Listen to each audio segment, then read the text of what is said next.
On Purpose podcast is sponsored by NZ Mortgages. Learn more at nzmortgages.co.nz. Do you come home from work, crash on the couch, and wonder where the time went? Look, let me show you how to break that cycle. I'm James Laughlin. On this channel, we unlock those high-performance habits that allow you to keep moving towards personal mastery. I know what it's like.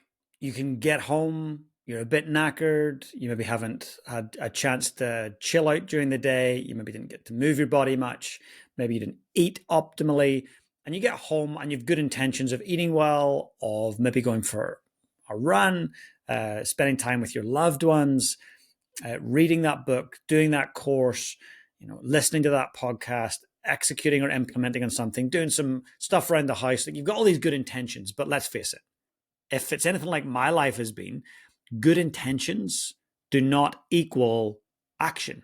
Good intentions don't equal good actions all of the time. So it's about going, what do we want to do? How do we want to show up?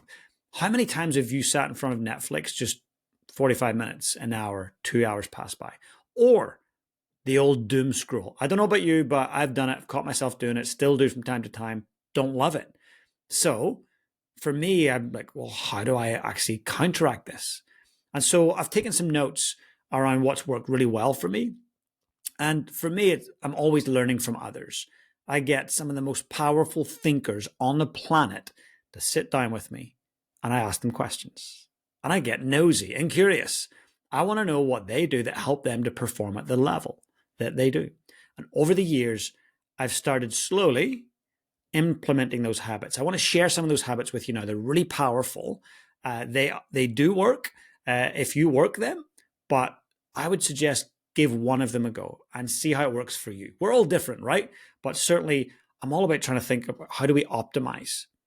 How do we get the most out of our time? How do we be most effective in our careers, with our time, with our health, with our families, with our money, and the list goes on, right? There's a lot to take in. So I've just made some notes and I'm going to share those with you. First things first, what gets scheduled gets done. That's right. When you schedule something, you are way more likely to actually achieve it. I do something on a Sunday called Sunday Success Steps, SSS.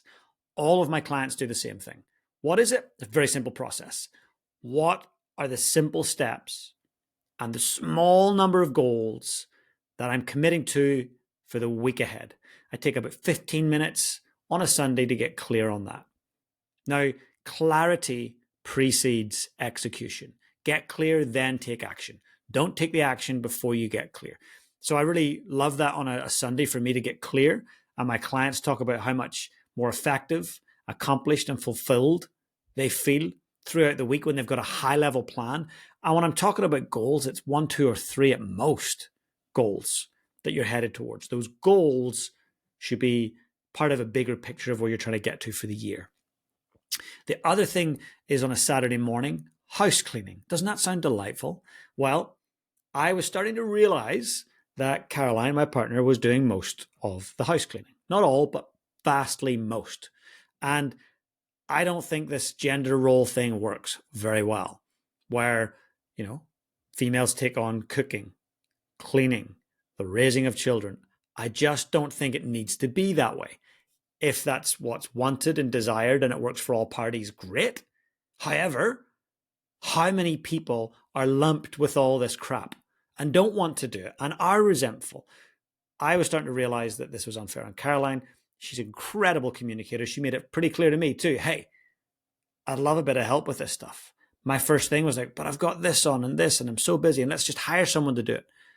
But there's something really special about having a dedicated time where there's a full house clean every single week. I have learned to enjoy it. Yes, I have. You heard me say that. Scrubbing the showers, the toilets, hoovering both floors, wiping down counters, tidying up things. My office can get messy. So can my bedside table with 45 books on it.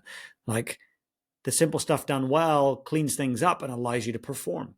When you've got a cluttered space, that reflects a cluttered mind. If you want to take action, get results, having a clean, tidy space is important. After we've cleaned the house together, Finn included, he's in on it, my son, we all can operate, I feel, with more ease and more conviction. So that's the first thing. Sunday success steps and Saturday morning cleaning.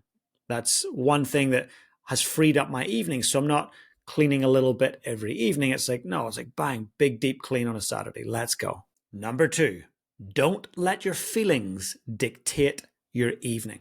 Don't let your emotions drive your decisions. Take charge.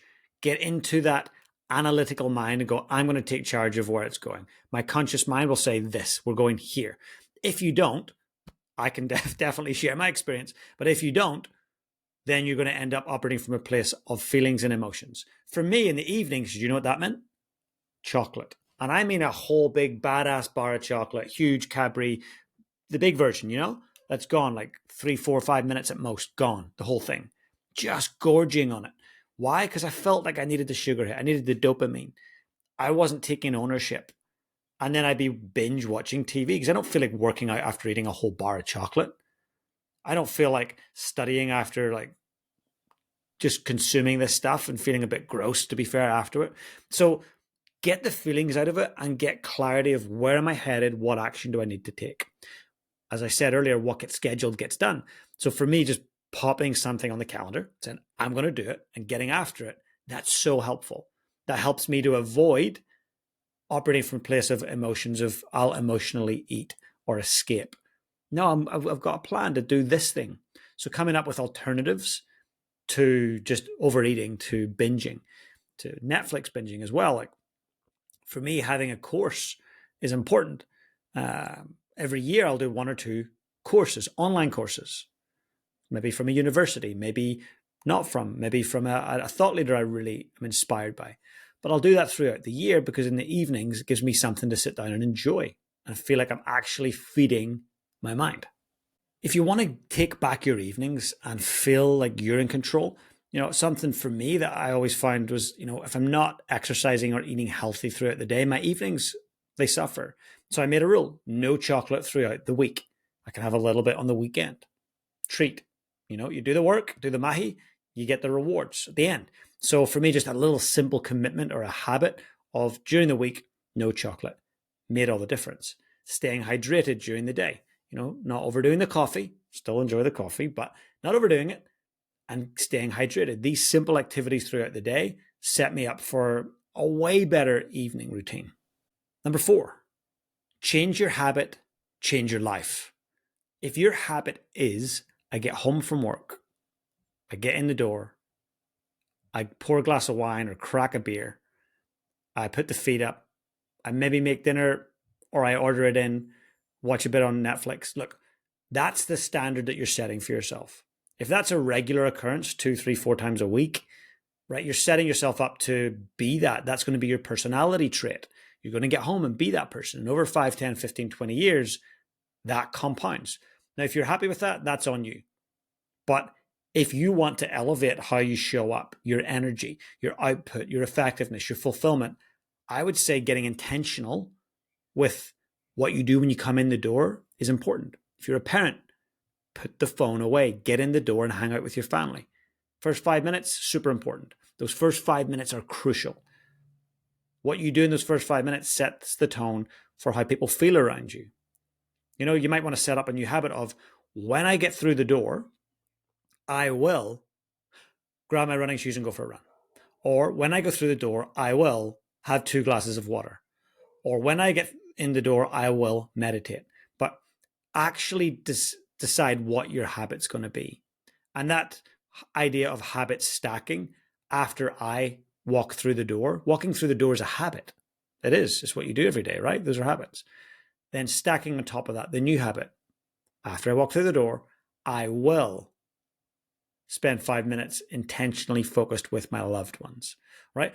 You decide what it is, but committing to stacking habits on existing habits is the way we can really transform our lives.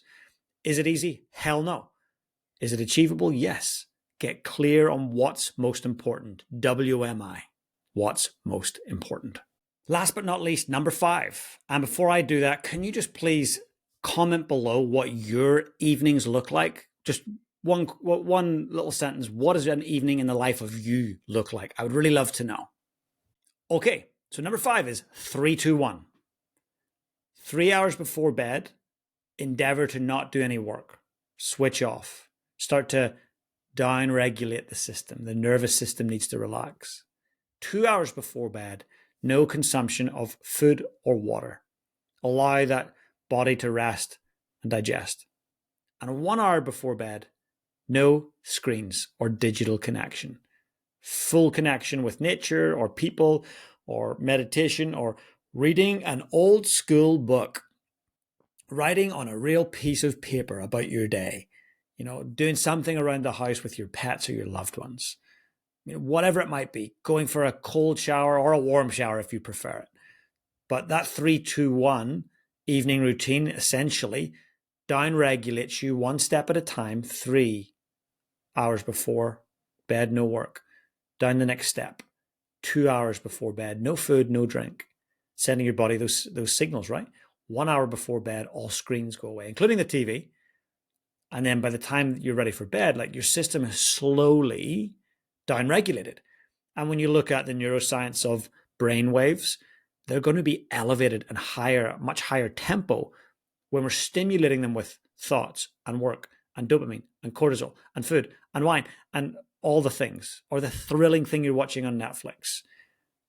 Take charge of your evenings. Are you going to be perfect? Well, I'll tell you what, I'm not, for sure. I don't get it right all the time. But the fact that I know these tools help me, and I've studied those and looked at the feedback loops on my energy using Garmin and Oura Ring, I know they help. So I'm just saying to you, if you want to try them, I think you'll see some benefits in them. So please consider doing that. And folks, for those that would like to connect, please just know that throughout the year, I do deliver keynotes and high-performance training and workshops for leaders, for salespeople. If you would like me to come in and work with your company, don't be shy in reaching out to find out about what I do and what I speak about. I travel the world speaking about these things, so even if you're in Timbuktu, we can chat. But anyway, for now, please get out there and lead your life on purpose. The Lead on Purpose podcast is sponsored by NZ Mortgages. Learn more at nzmortgages.co.nz.